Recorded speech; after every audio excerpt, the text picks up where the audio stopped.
UCEMICH presenta entrevistas, opinión política, reportajes, ciencia y tecnología, arte y cultura, todo esto y mucho más en Espacio UCEMICH. Hola y bienvenidos a Espacio UCEMICH. Yo soy Jocelyn. Yo soy Villanueva. Oye, ¿con qué comenzaremos el día de hoy?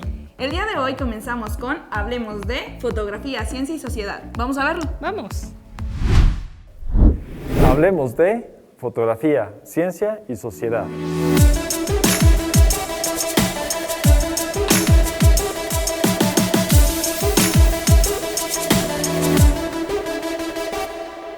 Río que canta. No tomes todo de la tierra, déjale algo de lo mejor de tu corazón. Juan Manuel Madrigal Miranda. Parece que la belleza natural es interminable, ya que nuestro planeta nos ofrece día a día postales como esta, la cual procede de un lugar muy bello que en purépecha nos da un significado especial. Y me refiero a ese sitio que se conoce de la lengua purépecha como lugar que siempre florece o lugar donde los árboles reverdecen. Estoy hablando de Uruapan, Michoacán. Así es, amigos, en esta entrega dividida en dos partes estaremos hablando de uno de los sitios más emblemáticos del estado de Michoacán.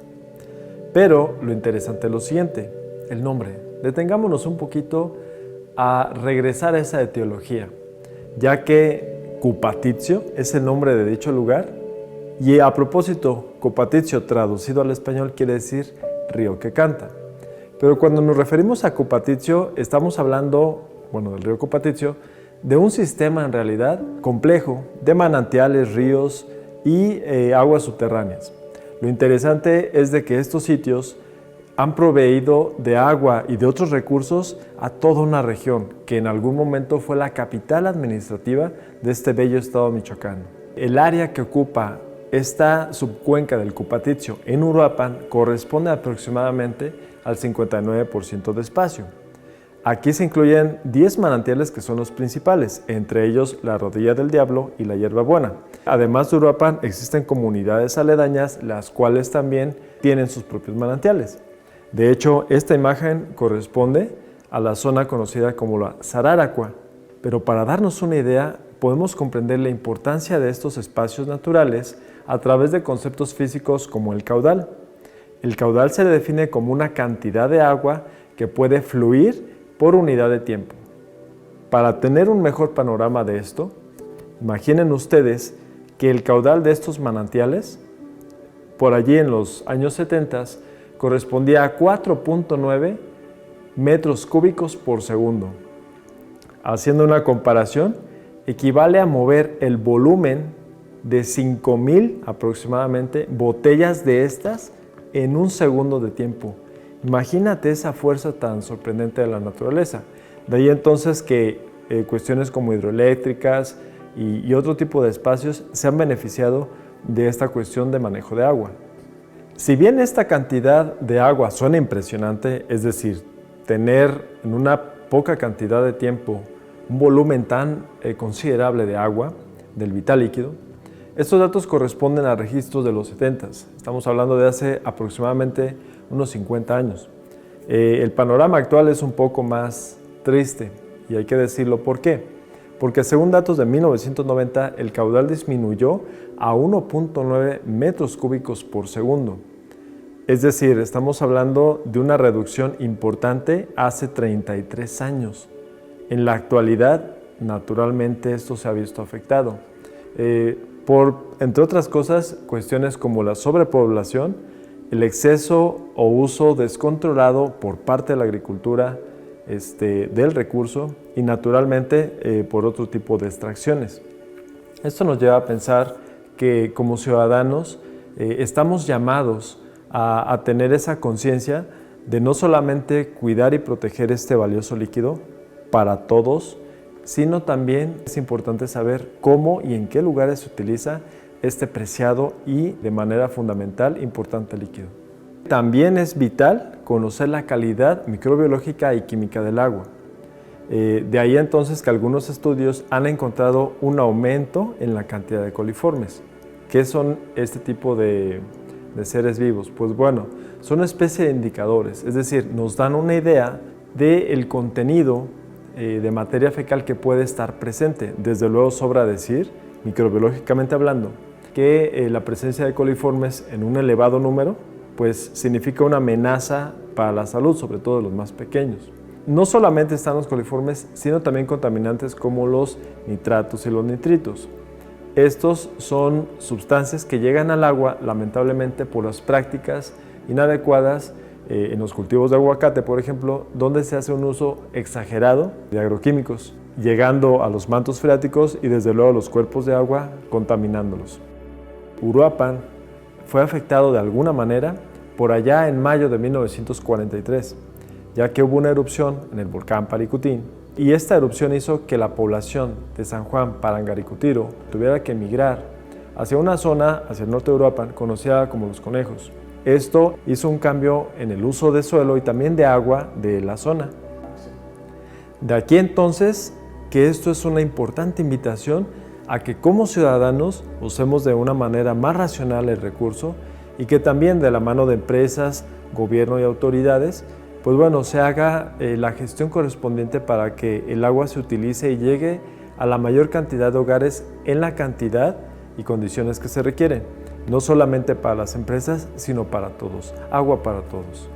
De esta manera, estoy seguro que en un par de años o incluso décadas después, podamos seguir disfrutando de este tipo de espacios, ya que realmente son una cosa impresionante. Es sorprendente escuchar la cantidad tan enorme de aves y de biodiversidad en términos de plantas y otras especies que crecen precisamente en las barrancas del Cupatitcio. Y ya que estoy mencionando volcanes, pues existe un célebre volcán que actualmente está haciendo tendencia y es considerado por algunos vulcanólogos como uno de los volcanes más peligrosos del mundo. ¿Adivinas de quién estoy hablando?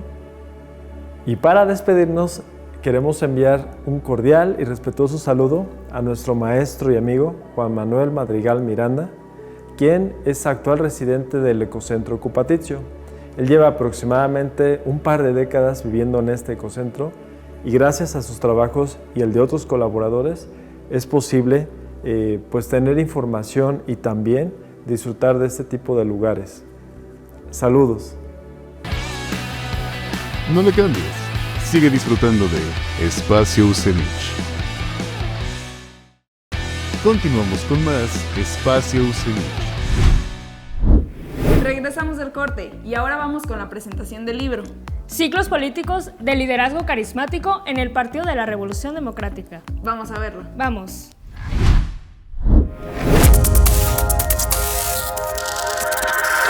Publicaciones UCEMICH.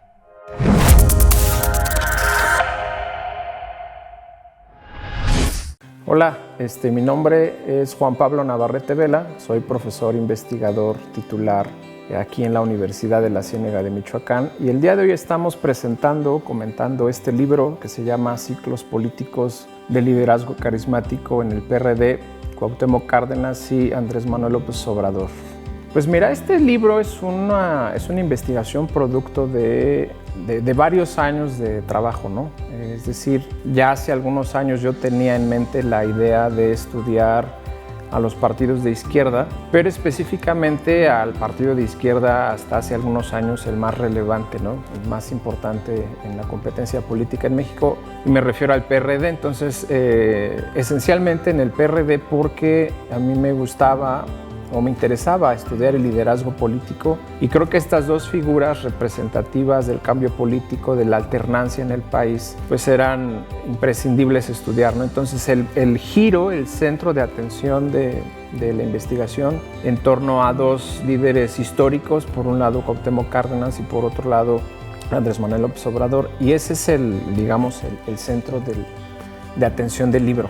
El proceso de construcción de esta obra me parece que es algo que podemos nosotros tomar como un referente a lo que en las ciencias sociales tenemos que hacer. Es decir, porque cuando yo estaba estudiando el liderazgo carismático de los líderes políticos, la literatura que existía en ese momento hablaba acerca de liderazgos carismáticos en general, pero cuando yo intenté relacionar este concepto a estos dos líderes históricos, me di cuenta que no encajaban necesariamente. Es decir, a pesar de que los dos políticos, tanto Cárdenas como López Obrador, tienen carisma en su momento distinto, no podíamos como encasillar ese concepto por sí mismo para explicar qué hacían, qué acciones, cómo dirigían al partido en su respectivo periodo.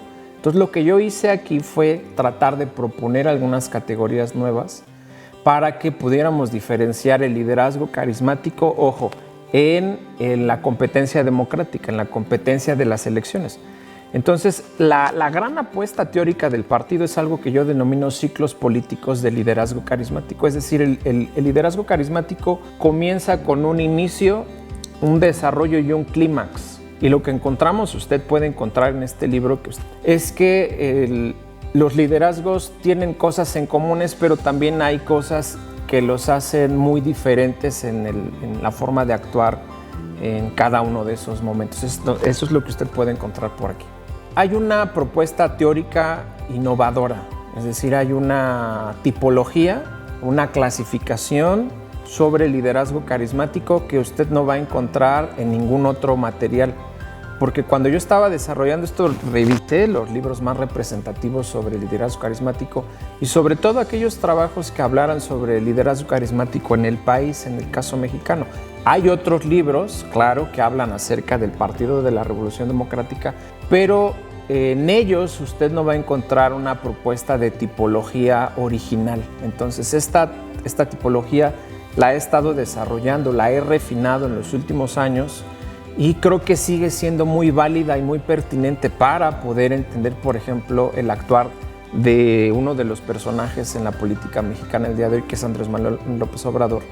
Y entonces, si usted lee esta tipología, lee cuáles eran las características cuando este personaje estaba en el Partido de la Revolución Democrática, entonces usted va a poder comprender que en el caso actual sigue siendo muy, muy pertinente. Primero que nada, porque es muy fácil de leer. Es decir, yo siempre he tratado como investigador escribir cosas que sean de fácil lectura. Usted puede encontrar otros libros más densos, más pesados, más teóricos, que incluso a los propios académicos nos cuesta trabajo como que agarrarle el hilo. Entonces, yo creo que el libro está escrito de una forma fácil de entender. Si bien va dirigido a un sector a lo mejor especializado en los académicos o en los alumnos, usted, si no tiene mucho contacto con escritos o investigaciones sobre los partidos políticos, yo estoy seguro que le va a resultar interesante, que le va a resultar fácil la lectura. Entonces creo que por eso usted puede acceder al material. Y segundo, usted quiere entender cómo actúa el presidente López Obrador en estos primeros ya casi 5 años de gobierno como presidente de la República. Usted podrá entender que ese estilo de hacer política no es nuevo. Ese estilo de hacer política ha acompañado a este personaje, a Andrés Manuel López Obrador, en los últimos 30 años. Sigue con nosotros en Espacio UCEMIC. Continuamos con más Espacio UCEMIC. Regresamos del corte. Para finalizar con Contrapunteo.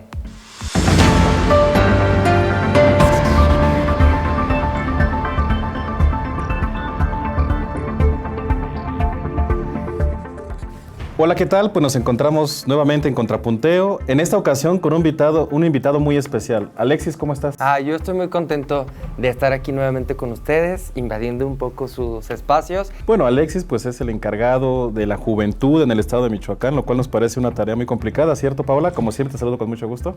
Oye, un gusto saludarlos, pero además un gustazo volverte a tener aquí. Siempre, la verdad es que nos revitaliza el que estés aquí, porque además la energía que tienes pues es muy padre. Entonces, muy, muy contentos de que el día de hoy nos acompañes en Contrapunto. Muchas gracias, para mí es un honor y pues a mí ya Pues mira, me te late invitamos el chisme porque aquí para el tema entrarle. está polémico, ¿no? Está en la discusión, ¿no? Si es que alguien de 18 años puede ser diputado, ¿no?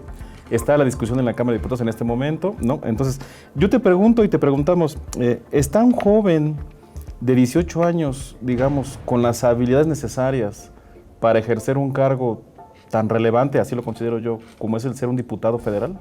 A ver,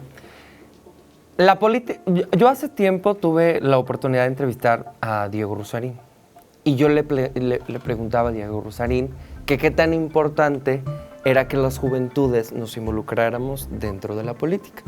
Y él me decía algo que tiene mucha razón. Él me decía, te guste o no, te interesa o no, la política tiene un impacto en tu vida. Así que lo mejor es que conozcas y te involucres. Y tiene razón.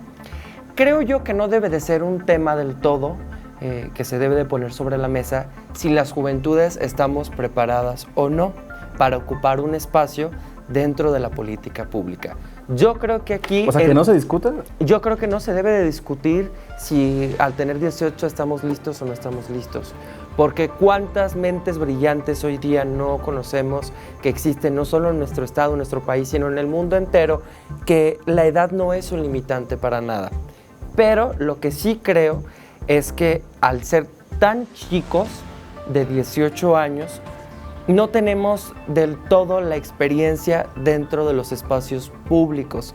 Es decir, cómo funciona la administración, cómo a lo mejor conocer toda la normativa, porque muchos de nosotros estamos terminando la educación básica, el nivel medio superior y estamos por incursionar en el superior, etc., etc., que a ver, que el tema educativo tampoco debe de ser un limitante, porque sabemos que existen muchos funcionarios que no han tenido la oportunidad de estudiar, más sin embargo han hecho muy buen papel, pero pues yo creo que es un tema más de la persona, ¿no? Pero no hay como un proceso, bueno, ustedes dos han sido políticos, se dedican, o sea, saben, conocen el tema, tú eres joven, o sea, ¿no será que hay un proceso como de madurez en el que uno a los 18 años, pues le falta mucho por aprender, ¿no? O sea, no digo que se involucre en la política, pero para ser ya diputado federal a esa edad, o sea, no falta como un proceso de adquirir experiencia. Pero es que retomo lo que dice Alexis, que va a depender muchísimo de la persona. Es decir, la edad como tal puede ser un limitante, porque dices, bueno, están muy jóvenes, ¿en qué momento aprendieron eso? Pero ¿cuántos políticos, cuántos gobernantes hay que no han tenido tampoco, o sea, ¿quién dice que ellos están preparados por ser mayores? ¿Quién dice...? No garantiza gente, que estén claro, que empezamos a incursionar en la política a los 38, 40 años. ¿Cuántos funcionarios conocemos hoy día a nivel nacional que tienen mucha trayectoria en espacios públicos que no tienen ni idea ni saben de lo que están haciendo? No sé, a ver, pues vengan nombres, ¿no? Exacto. Que históricamente estos monstruos que yo llamo dentro de la política, estos monstruos, estos dinosaurios, han tenido al Estado mexicano, michoacano, en la marginación, a los grupos históricamente excluidos, LGBT, pueblos originarios, personas con discapacidad. Llevan más de 20, 15 años y no les ha dado la experiencia, tanto si hablamos del poder legislativo, para legislar en favor de estas minorías que existen en nuestra nación. Hoy en día, los avances que tenemos en cualquier tema, llámese en el feminicidio, en la inclusión de las personas LGBT, discapacidad, pueblos originarios, son liderados por juventudes. Nosotros tenemos una deuda histórica con las generaciones anteriores de responder a todo aquello que no se ha dado la atención, porque hablar de un relevo generacional no es hablar de que sean los puestos ocupados por personas de 18 años. Eso no es hablar de un relevo generacional. Hablar de un relevo generacional es incursionar en la política y ser disruptivos con todo el tema de corrupción que existe hoy en día. Lo que yo creo es que no debe de ser ese un tema, el de los 18 o no 18. Cualquiera... A ver, acaba de suceder algo el día... en la pasada reunión que yo tuve, nacional, con los directores, los que somos directores, los que son secretarios de la juventud en las entidades federativas, de todo México, ¿no? Actualmente yo soy el director más joven de todo México. Michoacán tiene el director más joven a nivel nacional. Cualquier otra persona diría yo no tengo las capacidades para poder estar aquí. Pero ¿con base a qué? Yo no tengo la idea de que no tengan la capacidad. Yo lo que creo es que el ámbito político requiere de habilidades que van más allá del simple conocimiento. ¿Cuáles habilidades? Por ejemplo, habilidades de relaciones públicas. ¿Y qué te dice que una persona de 18 años no puede tenerlo? No, yo lo que digo es que no todos pueden tener esos. Pero es Se lo requiere mismo. una- Es lo que En la decimos. defensa, y te vamos a atacar ahora los dos, A ver. en defensa de lo que dice Alexis, eso no te lo da la edad. Exacto. Para mí eso no te lo da la edad. Es ya Algo natural. La personalidad de la persona. Si es un joven, si es un joven que desde siempre ha estado interesado, empezó a los 12, 13 años, que es cuando empiezas con este tipo de cosas, a trabajar, a relacionarse, a estudiar al respecto, tiene una personalidad que puede relacionarse perfectamente con ámbitos políticos o con sociales o como sea, va a poder hacerlo. Ahora, tienen edad para casarse, tienen edad para independizarse, tienen edad para votar. ¿Por qué no les demos la oportunidad de, y no digo a todos, a cualquiera, es decir, que pueda haber la posibilidad de que ellos ocupen un puesto? Obviamente van a tener que pasar un montón de filtros, van a tener que demostrar que tienen la capacidad, Claro. pero bueno, que se ponga sobre la mesa. Si nosotros las juventudes no nos apropiamos de la política, la cual nos ha mantenido en el olvido y rezagados, nadie más lo va a hacer con nosotros, porque la historia de nuestro país nos dice que no lo han hecho. Hoy en día el gobierno del maestro Alfredo Ramírez Bedoya cuenta con un 25% de jóvenes. Con jóvenes me refiero a lo que dice la legislación mexicana, de 12 a 29 años de edad. En este caso, pues sabemos que tienen que ser mayores de edad, ¿no? Entonces, existe un 25% de juventudes que trabajan para el gobierno del estado de Michoacán. Y hemos hecho muchas cosas en equipo, con la experiencia, con la juventud, avanzando en cosas que ningún gobierno en la historia de nuestro estado había hecho. Creo que las juventudes somos revolucionarias y las juventudes debemos estar ocupando estos puestos de toma de decisiones, porque nosotros también vivimos estas carencias, porque nosotros también vivimos estas problemáticas, porque nosotros también hemos sido parte de todo este sistema pragmático de corrupción que existe en nuestra sociedad, que poco a poco estamos erradicando. Aquí lo único que como juventudes debemos de tener es ser responsables siempre, de ser congruentes con lo que decimos y con lo que hacemos, y que si queremos involucrarnos en la política, en este noble oficio, dejamos de nosotros de ver por nuestros intereses y pasa a ser un tema de intereses de las personas. Eso yo sería de lo único en lo que podría decir que responsabilizo a las juventudes. ¿Quieres estar? Bueno, pues mínimo pues hay que saber cómo funciona, de qué trata y cómo lo debemos de hacer. Bueno, Tampoco, si te encuentras otros 3 así, sí, o sea, tampoco debemos... puedes gobernar, Bueno. no digamos, Michoacán, o sea. Ojalá. Creo que estamos llegando al punto exacto de la discusión. A ver, Alexis, yo creo, lo digo sinceramente, que esta baja en la edad es un guiño a los jóvenes en un periodo electoral, ¿no? O sea, me parece que eso, a mí me parece de esa manera. Yo creo, o sea, yo les pregunto, ¿qué le aportaría a un joven como diputado federal? Porque yo veo, discutamos lo del diputado, porque hay cargos que efectivamente a lo mejor requieren experiencia, por ejemplo, un cargo directivo, un cargo de administración.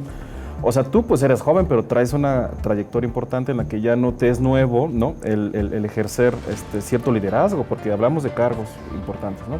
Pero entonces yo les pregunto concretamente, ¿qué le aportaría un joven en la Cámara de Diputados? A lo mejor ahí podemos llegar a un punto, ¿no? Quizá la diputación puede, y ahí a lo mejor me voy a contradecir, pero puede quedar un poco, decir, bueno, vas a ir de cero a ser diputado. Puede ser que digas, bueno, Sí, vamos eso es a lo que yo sí evaluar, creo. vamos a evaluar. Sí. Pero perfectamente, yo creo que si cuenta con las características estas que ya hemos mencionado, lo puede hacer. Se puede lograr, o sea, se puede lograr. Es que si no empezamos desde esta edad en la que nos permite la legislación mexicana participar a los 18 años, entonces ¿cuándo lo vamos a hacer? Ahora hay una cosa que es real, o sea, los jóvenes no están tan involucrados en política, ¿o sí? ¿O están usando otras vías alternas para participar en política? Porque de repente los jóvenes, cuando uno revisa las encuestas, pues hablan mal de los políticos, de los diputados, ¿no? O sea, como que no los evalúan muy bien.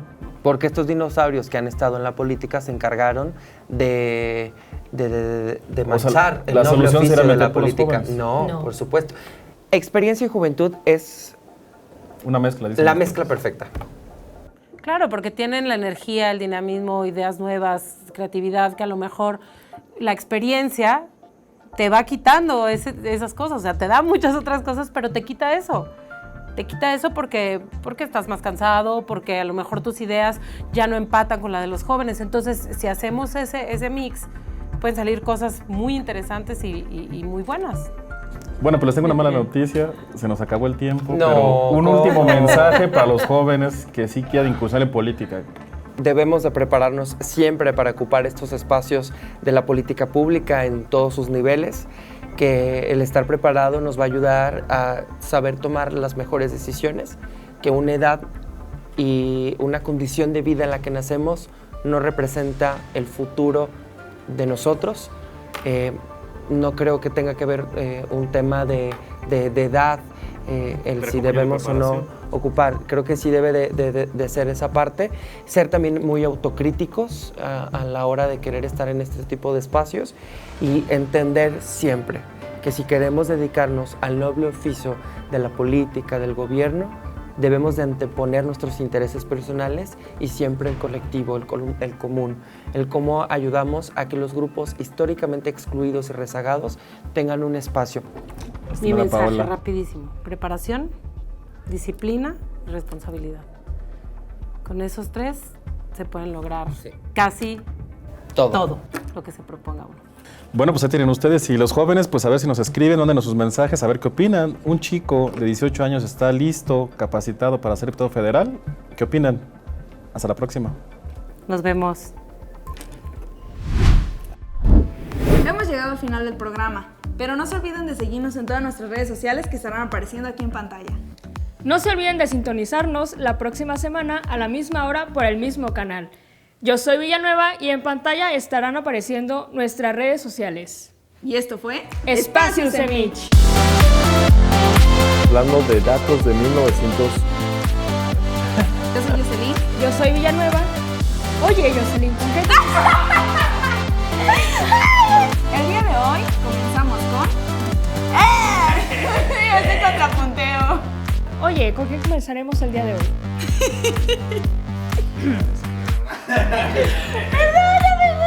Oye, ¿con qué?